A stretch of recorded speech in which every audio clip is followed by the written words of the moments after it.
ওনাকে আমি বাংলা গান শেখাবো আর ওনাকে আমি বাংলা খাবার খাওয়া শেখাবো।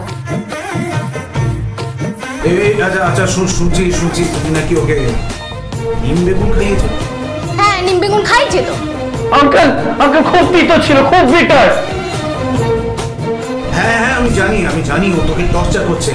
তিথি তুমি এসো আমার বাড়িতে, আমি তোমাকে দেখাচ্ছি। আসছি, রাখুন তো ফোন।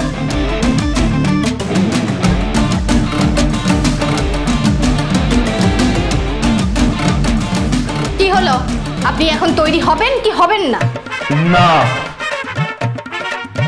পড়বেন না। তাহলে ডাকবো? ডাকবে মানে? কাপড় জামা ছাড়িয়ে ধুতি পাঞ্জাবি পরিয়ে বাচ্চা ছেলেদের মতো মাকে প্রণাম করিয়ে গাড়িতে বসাবো বলে রাখলাম। ঠিক আছে দাও, পড়ছি। নিন।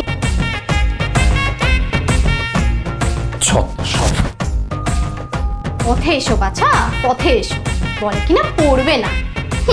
পড়েছ জবনের হাতে, খানা খেতে হবে সাথে। হ্যালো, সনিতাদি বলছি। হ্যাঁ সনিতাদি বলো। আচ্ছা তুই কোথায় বলতো, তুই কোথায়? নায়রা, আমাদের বাড়িতে তো বেনারসি ব্লাউজ এগুলো সব চলে এসেছে, তোকে তো ট্রায়াল দিতে হবে এসে। আর এদিকে তোর দাদার তো কোনো খবর নেই, আর রুদ্রিকও চলে আসবে। তুই কোথায়? না আমি জাস্ট একটু বেরিয়েছি গো, অন দ্য ওয়ে একটু শপিং এ যাব। বলো কি হয়েছে? শপিং করে বাড়ি ফিরবি মানে? না তুই সোজা এখানে আসবি।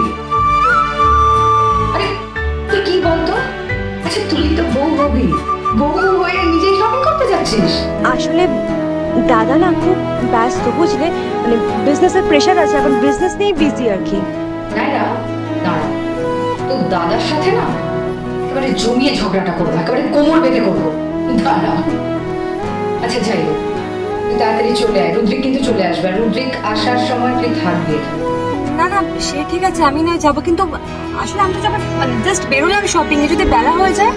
ও মা, না তাহলে তুই কালকে একেবারে শপিং করবি। তুই এখন এখানে চলে আয়। আমি চাই যখন রুদ্রিক এখানে আসবে তখন তুই এখানে থাকবি। রুদ্রিকের সাথে মেয়েটাও আসছে। কি রে, মন খারাপ হচ্ছে? না মন খারাপ করবো কেন? আসলে কি বলতো, মানুষ সবসময় যেটা চায় সেটা পায় না, আর যেটা পায় সেটা হয়তো ভুল করেই পায়। এই ধরো তিথি তো রুদ্রকে পছন্দই করতো না। ওর সাথে এত ঝগড়া, এত কিছু, কোর্ট কেস, কি না হয়নি রুদ্রকের সাথে, অথচ আজও রুদ্রকের সাথে আছে। আর আমি রুদ্রকে পাগলের মতো ভালোবেসে গেছি, অথচ আমি রুদ্রকের সাথে থাকতে পারছি না। রুদ্রিক হয়তো আমার কপালে নেই সৌমিতা দি।